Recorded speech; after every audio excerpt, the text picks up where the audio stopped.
La dictature parfaite serait une dictature qui aurait les apparences de la démocratie, une prison sans murs dont les prisonniers ne songeraient pas à s'évader. Un système d'esclavage où, grâce à la consommation et au divertissement, les esclaves auraient l'amour de leur servitude. Aldous Huxley, dans Le meilleur des mondes.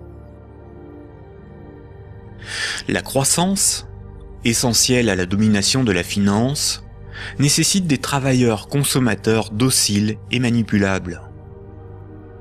La télévision les divertit par les jeux, les séries, le voyeurisme de la télé-réalité et un flot d'informations brutes, sans aucune analyse, ne jouant que sur la force des images, l'émotionnel et les peurs primaires. On y fait l'apologie de l'oligarchie, des idoles, du consumérisme, de la légèreté, du sexe et de la bêtise. Consommer, c'est être libre et heureux, réfléchir est futile et ennuyeux. Le vocabulaire est réduit, le sens des mots dévoyé, de sorte qu'il n'est plus possible de penser la réalité.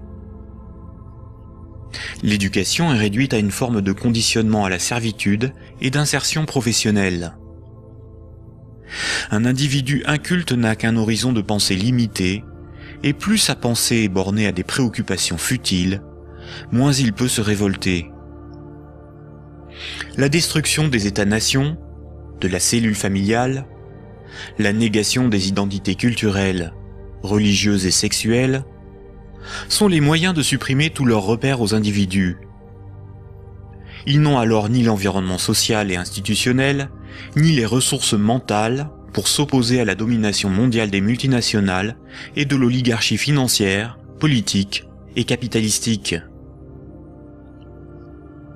Il faut comprendre que la télévision, la radio et la presse sont des médias unidirectionnels, alors que l'Internet est multidirectionnel. Les médias unidirectionnels sont maîtrisés par un petit nombre de personnes soigneusement sélectionnées par les oligarchies politiques et financières pour délivrer des programmes servant leurs intérêts. L'opinion du citoyen est ainsi formatée, maîtrisée, contrôlée.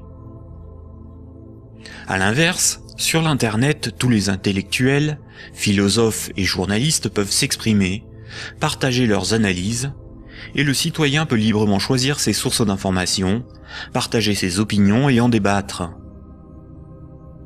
Pour maîtriser la liberté de l'Internet, l'oligarchie crée une fausse dissidence sous la forme de médias qui semblent subversifs, comme Mediapart, Rue 89, Le Canard enchaîné, le magazine Marianne, ou encore des organisations comme Wikileaks, dont la fonction est de canaliser les citoyens les plus critiques sur des sujets sans importance, d'organiser leur indignation, de monter les uns contre les autres, et de décrédibiliser les analyses réellement subversives.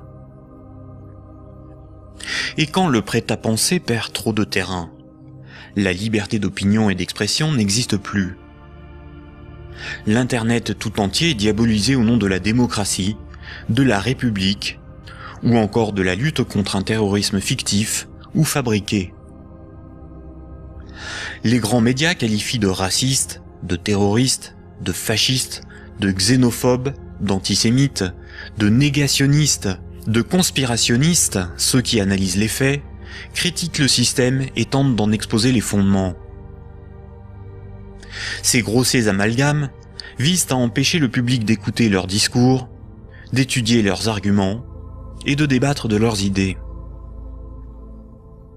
Tout comme ce sont les banques qui décident ce qui doit être financé en fonction de leurs intérêts, dans les médias dominants, c'est l'oligarchie qui décide l'information qui doit être diffusée en fonction là aussi de ses propres intérêts.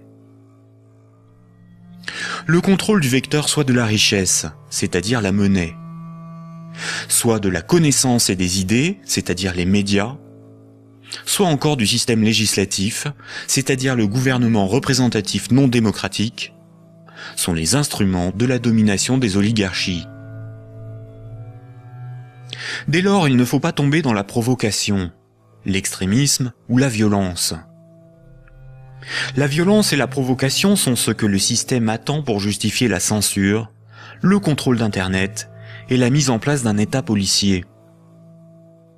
Il ne faut pas non plus dépenser son énergie sur des détails. Il faut au contraire remettre en cause les fondamentaux sur lesquels repose ce système de domination. Voltaire, figure emblématique des Lumières, disait ceci: un pays bien organisé est celui où le petit nombre fait travailler le grand nombre, est nourri par lui, et le gouverne. Si le pouvoir était donné au peuple, il aurait défendu ses intérêts propres au détriment de la minorité des riches, des notables et des banquiers. Écoutons le philosophe Alain Badiou parler de la démocratie actuelle. Voyez-vous, Alain Badiou, c'est ce que nous avons trouvé de moins mauvais pour choisir nos dirigeants. Oh, la théorie du moins mauvais, ça, vous savez, la théorie du moins mauvais ne peut pas impressionner le philosophe que je suis. Hein. Elle a beaucoup servi pour justifier le moins pire par rapport au plus pire, par exemple. C'est Churchill qui a inventé cette histoire, qui a consisté à dire que la démocratie, c'était le pire de tous les régimes, à l'exception de tous les autres. Il avait raison? Eh ben non, il n'avait pas forcément raison. Pourquoi aurait-il eu raison? Parce que sous la démocratie, on peut vivre. Mais il se peut que le meilleur régime politique soit à venir, qu'il dépende d'une invention de l'humanité. Après tout, vous savez, pendant des millénaires, ce à quoi nous assistions, c'était à des théocraties, à des régimes extraordinairement tyranniques et oppressifs. Ils ont duré bien plus longtemps que votre démocratie, bien plus longtemps. Donc cette démocratie, c'est peut-être tout simplement une sorte de petit intervalle dans l'histoire.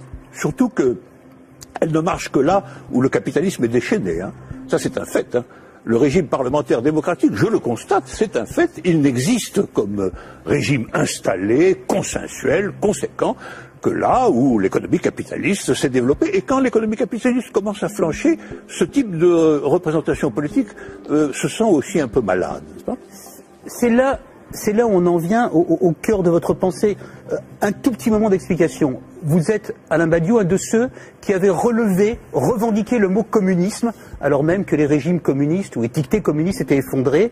Vous aspirez à un régime politique qui serait placé sous le signe de l'égalité. Tout votre livre, toute la République de Platon, tourne autour de cette idée. La cité idéale, c'est la cité de l'égalité, la cité de l'idée juste, donc du communisme. Et quand vous nous dites, pour moi, le capitalisme, c'est l'équivalent de la démocratie, là est la racine de votre rejet de la démocratie, je ne vous trahis pas. De cette démocratie-là, parce que je n'accepterai pas de dire que je rejette la démocratie. Vous avez parlé tout à l'heure d'une illusion démocratique, mais la démocratie que nous connaissons aujourd'hui, c'est elle qui est l'illusion démocratique. Parce que personne, dans le débat politique français ou étranger, dans les pays démocratiques, ne veut abolir le capitalisme, c'est ça le sujet. C'est pas exactement ça, c'est un petit peu plus précis. C'est parce que les différents gestionnaires possibles de notre société sont des gens qui, de toute façon, admettent pour l'essentiel l'ordre établi. Ça, il faut en convenir. D'ailleurs, s'ils n'admettaient pas les uns et les autres l'ordre établi, ils n'accepteraient pas de se succéder comme ils le font.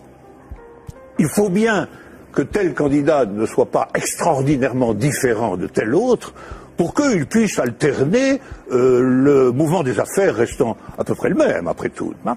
Donc il y a un consensus fondamental qui fonde ce que vous appelez, vous, la démocratie, qui est une démocratie tout à fait normée, tout à fait particulière, et qui repose sur des acceptations fondamentales premières. Voilà. Et donc je soutiens que nous ne vivons pas du tout en démocratie. Nous vivons en réalité en oligarchie. Voilà. Nous sommes dominés par une oligarchie financière, politique et médiatique. Tout le monde le sait d'ailleurs. Tout le monde voit parfaitement qu'il faut absolument maintenir ce système pour maintenir le système politique lui-même.